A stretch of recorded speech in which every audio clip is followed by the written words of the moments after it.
Hello everyone, welcome to the video lecturing of low speed aerodynamics. So in this aspect we are going to start with the unit number 5, that is the introduction to aerodynamic testing unit. So here we are going to discuss the principle of wind tunnel flow simulation, open type and closed type wind tunnels, and based on the speed we have a transonic, supersonic type of wind tunnels working, and the operations, and we have the flow visualization technique, that is the smoke flow visualization as well as the tough flow visualization technique. And apart from that, a different type of measuring devices or the instrument we are going to see, and the one derivation is there. So in that aspect we are going to start the first the topic, that is the principle of wind tunnel. So in general we'll start with some of the engineering aspect. So whenever we see some of the complex engineering problems, or even simple also, we need to be thorough with the design aspect and the factor of safety aspect. Apart from that, manufacturing capabilities. So in every aspect we need to think, and we need to proceed for different steps. So in each and every steps, we have to be very thorough in the aspect, such that it will give a 100% result. Whenever we see this kind of a complex engineering problem, at the end, if it is wrong, then entire process will be rechecked, and it will be thoroughly gone through each and every step, and finding the problem is very tedious. So at the beginning itself, we need to make sure that all the procedures, all the design aspects, all the factor of safety has to be thorough. Once if it is done, then we can go for some real-time manufacturing, and apart from that we'll get the information or further related constraints. So in this aspect, this wind tunnel is a device which is used to simulate the the air, of different ranges. So here basically we are going to do the simulation process. Usually when it comes to the aeronautical engineering, so it is very tedious process, especially we are making the the machine into the flying. So in that aspect it is very difficult and challenging also. Once if we have done the process, it means that it should give 100% result. So in this aspect we have the facility, that is the wind tunnel.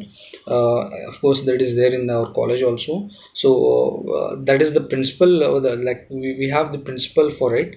So whenever we see wind tunnel, so we have the principle, that is the principle based on the the fluid mechanics topic.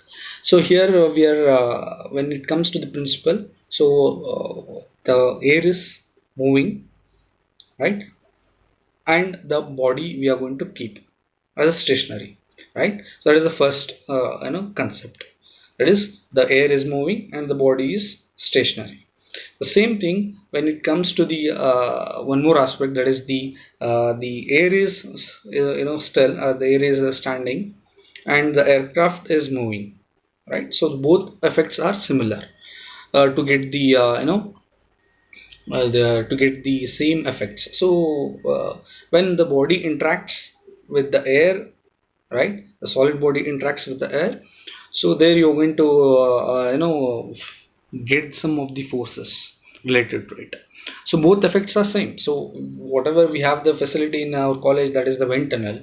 That wind tunnel, the air is moving and the body is stationary. So same the model, if it is a kind of a drone, or not exactly the drone, UAV, if it is flying, though even though that is flying and the air atmospheric is standing, it is a still air.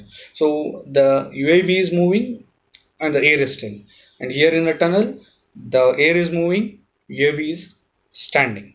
So both effects are similar when it comes to the aerodynamic testing.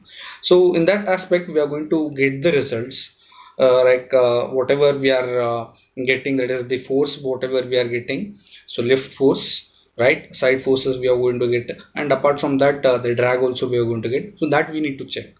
So in that aspect we are going to start with the first, that is the principle of wind tunnel, that whatever we have covered. So the next is the the types of wind tunnels. So we'll look into that. So in that aspect, we have the different types of wind tunnels, right? So classification of wind tunnels. So most of the wind tunnels are broadly classified into two categories.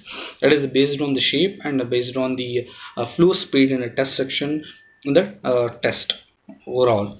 And classification of a wind tunnel based on the shape, closed circuit, wind tunnel and open circuit wind tunnel, and based on the speed of flow. So whatever the speed we are going to get inside the test section, that is the low speed subsonic wind tunnel, and then transonic wind tunnel, supersonic wind tunnel, and hypersonic wind tunnel. So coming back to the first one, that is the the subsonic wind tunnel. So we'll discuss that one.